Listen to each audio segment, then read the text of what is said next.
Welcome करते हैं आपका अपने YouTube चैनल पे जिसका नेम है इकोनॉमिक्स हब। और स्टूडेंट्स आज की वीडियो में डिस्कस करेंगे आप लोगों के साथ में APC, APS, MPC and MPS और इन दोनों में क्या क्या रिलेशंस हैं।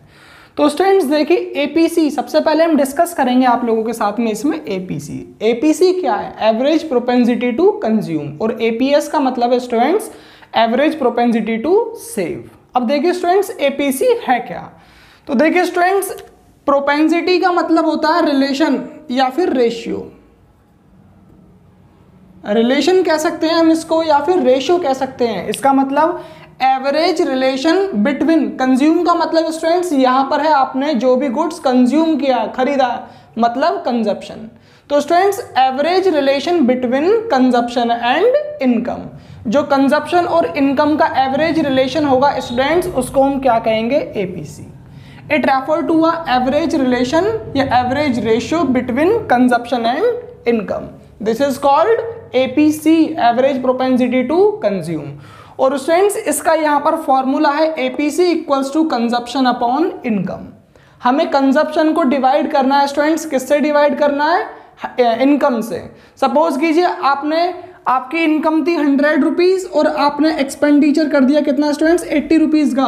तो 80 अपॉन 100 ये कितना आ जाएगा आपका APC? 0.8।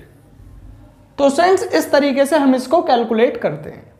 अब देखिए स्टूडेंट्स APS क्या होता है? Average propensity to save. अगर हम एवरेज प्रोपेंसिटी टू सेव की बात करें, प्रोपेंसिटी का मतलब रिलेशन, प्रोपेंसिटी का मतलब रेशियो। तो स्टूडेंट्स देखिए it refer to average relation या फिर average ratio between saving and income. अब आपने 100 रुपीज़ आपकी इनकम थी, 80 रुपीज़ आपने कंजप्शन कर लिया, तो यहाँ पर स्टूडेंट्स कितने पैसे आपने बचाए? 20 रुपये, 20 रुपीज़। तो यहाँ पर स्टूडेंट्स इसका फॉर्मूला यहाँ पर क्या आता है? APS equals to saving upon income. तो स्टूडेंट्स ध्यान देखिए APS का फॉर्मूला है सेविंग अपॉन इनकम। 20 रुपीज़ आपकी सेविंग थी, 100 आपकी इनकम थी, तो स्टूडेंट्स APS कितना आ गया? 0.2। तो स्टूडेंट्स इस तरीके से हम इन दोनों को कैलकुलेट करते हैं और ये थी इन दोनों की डिस्क्रिप्शन, इन दोनों का मीनिंग क्या है।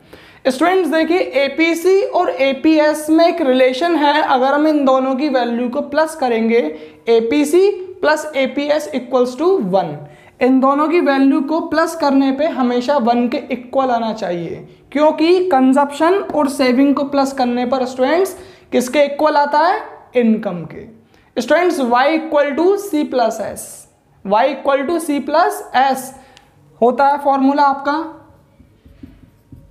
तो इसीलिए APC और APS को प्लस करने पर स्टूडेंट्स किसके इक्वल आना चाहिए? 1 के इक्वल। अब देखिए किस तरीके से प्रूफ होता है। APC का फॉर्मूला होता है कंजप्शन अपॉन इनकम, APS का फॉर्मूला होता है सेविंग अपॉन इनकम।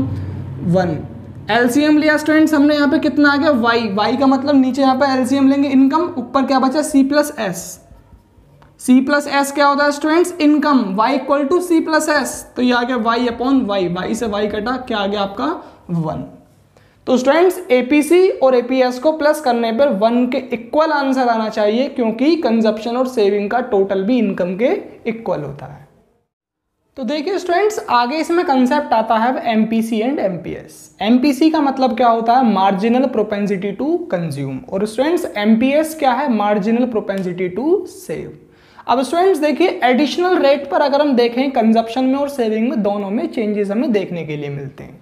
तो स्टूडेंट्स उन दोनों का रिलेशन अगर हम इनकम के चेंजेस से देखते हैं तो उन कंसेप्ट को हम बोलते हैं आपके MPC एंड MPS।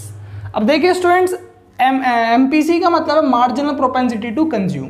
देखिए स्टूडेंट्स पूरे इकोनॉमिक्स में जहां भी ये वर्ड यूज हो गया मार्जिनल का मतलब होता है एडिशनल चेंज। तो इसके आगे हम लिख सकते हैं मार्जिनल का मतलब एडिशनल चेंज या एडिशनल वैल्यू।